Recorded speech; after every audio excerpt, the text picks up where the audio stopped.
Welcome back, fam. It's another edition of Tuesday's Thought, and as usual, I am so glad that you took a few minutes out of your busy schedule to jump on and just allow me to share this thought with you. Today's thought is going to be get out and get over.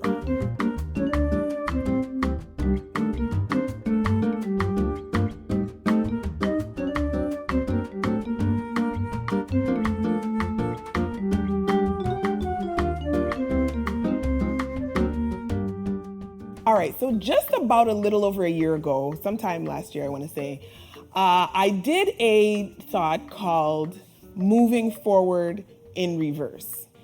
And the essence of that thought was about not allowing yourself to dwell in your past and to kind of take a perspective where you're constantly looking behind you as opposed to trying to get ahead and move forward, but your mind is constantly going to the past.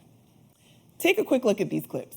And what's worse, in my opinion, than feeling stuck is when you have the feeling that you're finally making some headway, you're finally moving forward, you're achieving your goals and you're seeing the way clear, and you take one step forward, but then something happens to set you back and you find yourself stumbling 2 steps back. Now, the second thing that came to my mind as I was thinking about this is we sometimes, again, undermine our efforts in a forward direction. We are moving forward, but we end up going in reverse because we spend too much time looking behind us.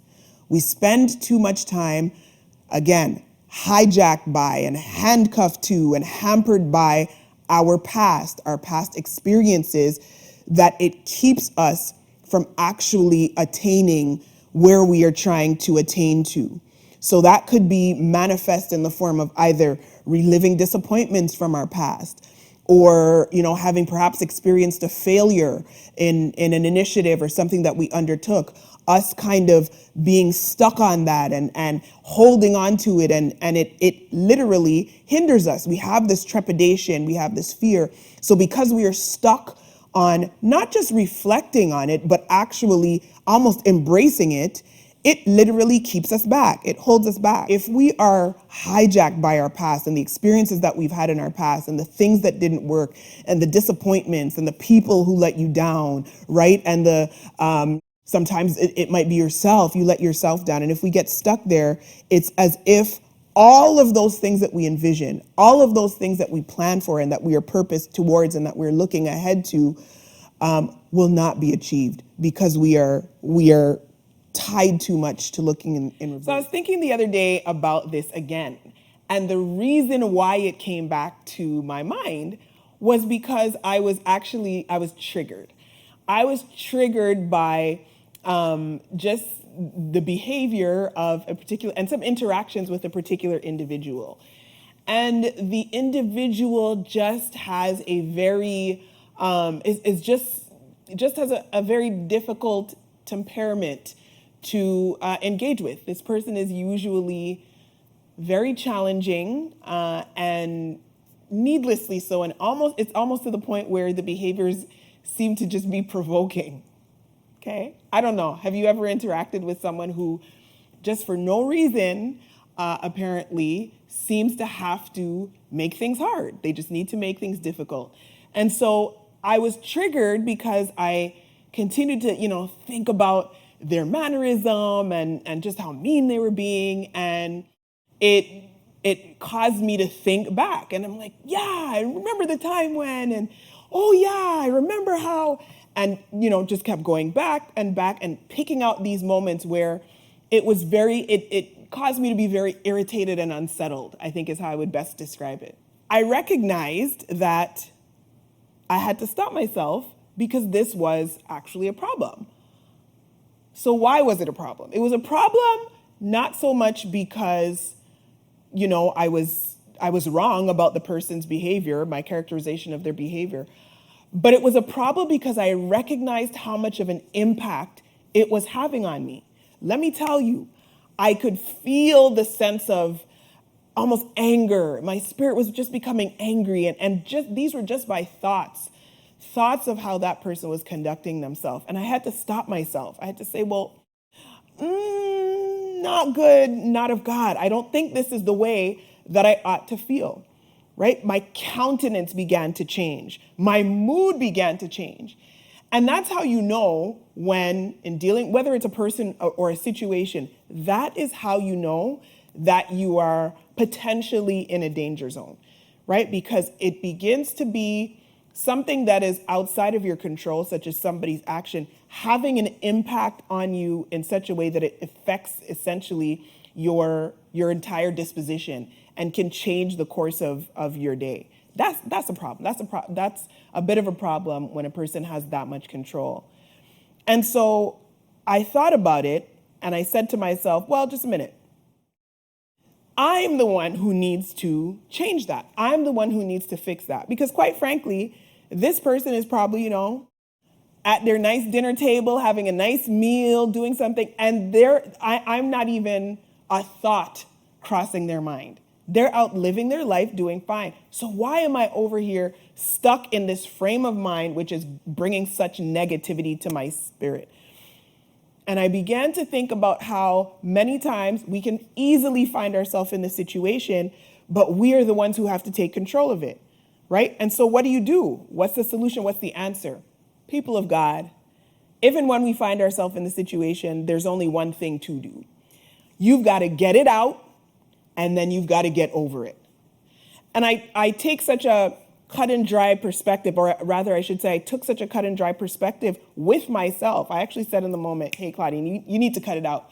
You need to get over it. Because going back over, yeah, I remember when, and oh my gosh, how could they have done? And continuing to ruminate over these things is not going to change anything, right? Have you ever been in the situation where you're having the conversation with yourself? Can you imagine? Or like my mom would say, you imagine, right? It's not changing anything. So what do you do? To remove yourself from that place of negativity, it's good to speak it out, get it out of your system, but allow it to stay out of your system. And you do that by getting over it. Sure, it seems like a simple solution, but let me talk about why it's critical. I was thinking about just the analogy of when you take your trash out, because when you have that level of negativity, it amounts to trash. It's waste. It's not doing anything to edify you. It's not doing anything to build you. So it's frankly just trash. When you take your trash can out to the curb to be collected once a week, twice a week, however many times it's collected, you don't pull the trash bin back into your home unless and until the garbage truck has come around and collected the garbage. Why? Because that garbage is no longer of value to you. If you were to bring it back in your home, you're potentially bringing back, decomposed, putrefied substances that will be harmful to you in your environment. It'll stink your place up. So it is when you take out a negative thought, or when you take out or put out rather some negative experience or encounter, leave it out there because it's not doing you any good to bring it back in. Don't keep playing it over and over. I also thought about how, back in the days when you'd listen to music on a cassette tape or a CD or even a record, way back in the days, right? If that device got scratched, what would happen? You're listening to this beautifully melodious tune, and then all of a sudden that, the sound that it would make of just playing it over and over and over again, where it got stuck on that one line. That melodious tune suddenly becomes a nuisance. It begins to sound like noise. Why? Because it's repeating itself over and over and over again. So it is with a negative encounter or a negative feeling or experience. There is no value to playing it over and over again. And so why is it important for us to come to that realization, or to actually do the work for us? Because as I said, we are the ones who need to take control of that. It's important because if we're not careful, a situation of somebody sort of irritating our spirit can actually turn into something more. And this is where we need to have an honest conversation with ourselves and look introspectively and say, wait a minute, is this maybe actually a deeper issue, and perhaps an issue of unforgiveness? If you allow those negative thoughts to continuously penetrate your mind, and as I said, disrupt your mood, it could lead to something deeper, and you certainly don't want that. And so how do we how do I anchor the thought tonight in a text? I was thinking, about various scriptures, but the one that came to my mind, it's, maybe contextually different, but the simple words of it, really, they kind of sum it all up. And it's found in the book of Philippians chapter 3 and verse 13, just that first clause. And it says, "Brethren, I count not myself to have apprehended, but this one thing I do, forgetting those things which are behind and reaching forward unto those things which are before." Forgetting what's behind me and reaching forward to what's before me can apply to this context. Next time you find yourself in that space, in that headspace, you got to talk to yourself. You got to speak over yourself. Rebuke yourself even. And get yourself to a place where you know what, leave it alone. And that's literally what I did in the moment. I had to say, no, Claudine, you have to stop this. Stop the constant repetition of the negativity in your mind and move forward. It's done. Leave it in yesterday. Today is a brand new day. Tomorrow we haven't seen yet, but we're living in the present right now. Live in your today without allowing yesterday's triggers to impact your today. That's the thought for today. I pray that something I said will help somebody to get it out and then to get over it. As always, it is my prayer for you that the peace of God will be with you. Until next time, may God bless you really good.